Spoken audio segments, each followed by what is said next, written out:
Majority po guys, ang specs po ng Infinix Hot 60 Pro Plus is upgraded na po siya mula sa may last year model na Hot 50 Pro Plus. Yung sobrang nipis po ng 6.8mm na kapal po ng Hot 50 Pro Plus is hindi pa po nakontento si Infinix dito. Is ginawa pa po siyang 5.95mm na sobrang nipis po ng smartphone. Ito po guys napakanipis po ng bagong Hot 60 Pro Plus ngayon. Ang nakakagulat pa po sa may smartphone na to, dating 5,000 mAh yung battery po ng last year model. Pero ngayon po dito, mas naging manipis siya, pero mas lumaki pa po yung ating battery na naging 5160 mAh po siya. Napakagrabe niyan guys, napakanipis, pero lumaki pa po yung battery niya. Isang magandang specs na po guys ang last year model na Hot 50 Pro Plus is napakaganda po ng camera niya. Kaso guys, mas maganda po yung camera ng Tecno Camon 30S noon na mayroong Sony IMX na camera. Pero ngayon guys, ito po sa may bagong version, ito pong camera niya is naka Sony IMX na camera na rin po siya. Kaya talagang hindi lang po yung design yung maganda sa kanya. Even po dito sa may camera niya is hindi rin tayo mabibigo dito. Pero single camera lang siya guys. Dahil fake camera nga lang po guys yung nakalagay dyan na dalawa. Kumbaga pang forma lang. Pero kahit naka-single lang yan, hindi na rin po kayo makukulangan sa camera niya. Dahil malinaw siya. Maganda yung pang picture. Kung gaano makaganda yung forma ng camera niya, ganoon din po kaganda yung picture quality niya.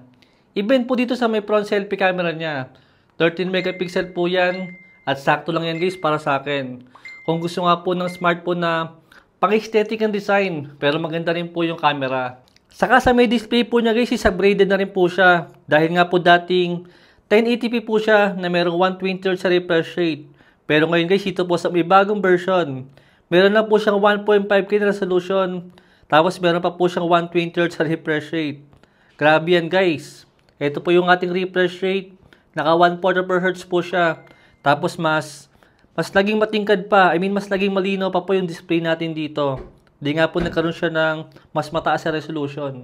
Kaya kung more on social media lang po tayo guys, talagang may enjoy nyo po yung napakagandang display niya. Saka po yung napakanipis po ng kanyang design.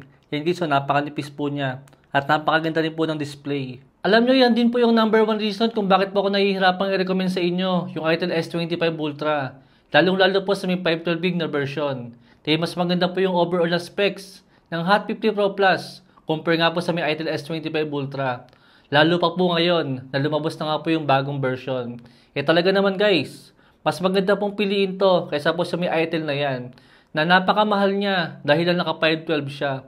Pero yung specs po na makukuha natin sa may Infinix Hot 60 Pro Plus, overall po, mas upgraded po siya compared dyan kay Itel. Dahil Helio G200 nga po guys ang Infinix ng smartphone na to. At mamaya po guys ipapakita ko sa inyo yung magiging thermal po ng smartphone na to sa mga games. I think guys problema na po ni MediaTek yan kung bakit po hindi tayo mabigyan ng mas magandang processor nila Infinix, nila Tecno, nila Redmi, or even po nila Poco na mas maganda nga po sa may G200 na performance. Dahil kung titignan nga po natin guys yung mga smartphone po nila Transsion dito po sa mga every year na mga lumalabas sa kanila, talagang makikita po natin na talagang nag-upgrade po yung majority ng mga specs sila. Talagang naiiwan lang po yung processor. At I think malaking dahilan dyan is dahil nga po ayaw maglabas ni MediaTek ng mas magandang processor ngayon. Kaya ang nangyayari po wala pong option or wala pong choice yung mga smartphone brands po ngayon dito sa mga kulang 10,000 po na mga presyo. Kung hindi G200 or Snapdragon 685 po yung mga ilalagay nila. Diyan po sa mga kulang 10,000 po na mga smartphone. Dahil kita naman na nga po natin sa mga lumalabas po ng mga smartphone itong mga nakaraang taon.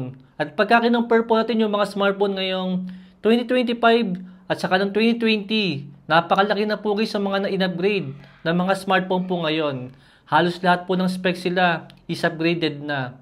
Pero pagka tinignan po natin yung processor, doon ka na lang magugulat. Yung mga kulang 10,000 ngayon, saka po yung mga smartphone dati na mga kulang 10,000 din, is mga hindi po nababago yung mga processor nila. Kaya I think guys, hindi na po problema yan ng mga smartphone brands. Problema na po ni MediaTek yan. Talagang ayaw na nila maglabas na mas magandang processor po dyan sa may G200. Kaya ang ginagawa po nila, puro palit pangalan at puro overclock na lang. Dahil kahit po sa may charger, dating 33 watts lang po itong si Infinix, is ngayon nga po is naka 45 watts na. Kaya ngayon po guys, ang ginagawa po ni Infinix, talagang binibigyan po tayo ng maraming choices po ng mga smartphone na meron pong pare-pares sa mga processor. Kung baga gusto nyo nga po ng mas manipis, yung Hot 60 Pro Plus ang kunin nyo. Kung gusto niyo naman po guys ng naka G200 din, pero sakto lang po yung kapal niya, yung Hot 60 Pro po ang kunin natin.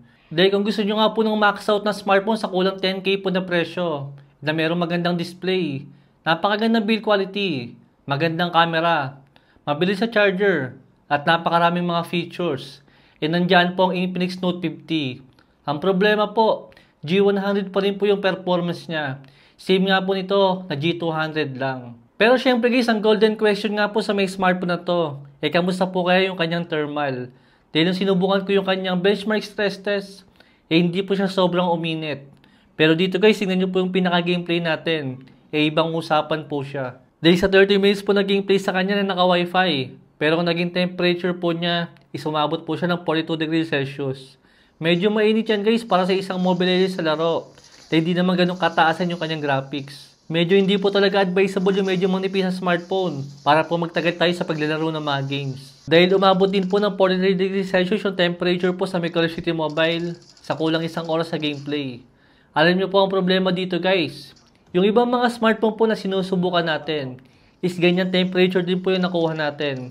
Pero mas mataas po yung kanilang graphics na naka-max graphics at max frame rate. Pero itong si Infinix, medyo nakakapagtaka po yan na medyo uminit po siya. Pero mababa lang naman yung settings na available po sa kanya. Dahil naka-medium graphics lang po siya at high na frame rate.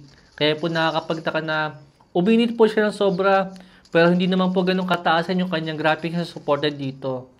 Kaya kung sakaling gagamitin nyo po talaga sa may gaming to, medyo negative yan guys. Dahil hindi ko rin po alam guys kung ano ba nangyari dito sa may Infinix Hot 60 Pro Plus ko. Kung mapapansin nyo po, ito pong pinakagilid po ng smartphone natin. Hindi ko alam guys kung nakikita nyo yan na meron bang medyo may kaunting itim siya na parang bang nakaangat siya ng konti. Yan o. Pero kung titingnan nyo po yung kabila, isaradong-sarado po yan. Kitang-kita po rito guys na parang bang umangat po siya ng konti. Hindi ko alam kung dito lang yan sa may mismong smartphone ko or kung magiging ganito rin po yung mga ibang mga smartphone. Dahil nga po sa sobrang nipis niya, pwede nga tanggal po agad yung dikit niya sa pag-games nga po na ginawa sa kanya. Dahil uminit nga po yung smartphone na to. Pero hindi ko pa syempre masasagot kung ano ba talaga nangyari sa may smartphone na to. Dahil bagong labas lang naman siya. Pero nakakapagtaka lang guys. Sa mga nagamit ko po mga smartphone, napakadalang ko po maka-experience na umangat po agad yung gilid niya. Na-experience ko lang po guys yung mga ganitong klase ng senaryo. Isa mga lumang smartphone po na umaabot na po ng kulang 5 taon. Yun guys, normal lang po yun. Na umangat po yung likod ng smartphone natin dahil nga po natutuyo na po yung mga dikit nila sa katagalan. Pero dito guys, na bago lang po siya. Halos 1 week pa lang po sa akin yung smartphone na to. Pero medyo umangat po siya agad. Hindi ko lang po alam guys kung dito lang po ito sa may mismong smartphone ko. Kaya kung sakali nga po guys, nagamit nyo rin po yung smartphone na to, check nyo rin po yung gilid ng smartphone nyo kung umaangat din po siya. Di napakanipis po talaga niya guys. Kaya talagang hindi na rin po nakakapagtaka na pwedeng pinilit din po ni Infinix yung pagiging manipis niya. Ang kaso lang mukhang yan po yung mangyayari sa kanya. Talagang medyo aangat po siya. Pero ewan ko lang guys sa mga susunod na buwan pa. Kung mas aangat pa ba yung ibang mga gilid po niya. Update ko na lang po kayo guys sa mga susunod na buwan pa. Munti ko na makalimutan guys. Meron pa nga po pala siyang ilaw dito sa may babang camera niya. Yan po guys oh.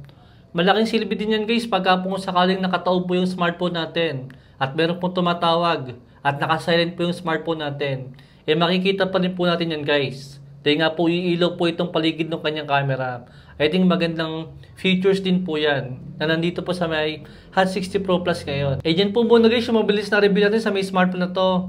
Meron po tayong link dyan sa may comment section. Saka po sa may description. Kung saan po kayo pwedeng umorder. Balik na lang po yung video natin guys. Thanks for watching.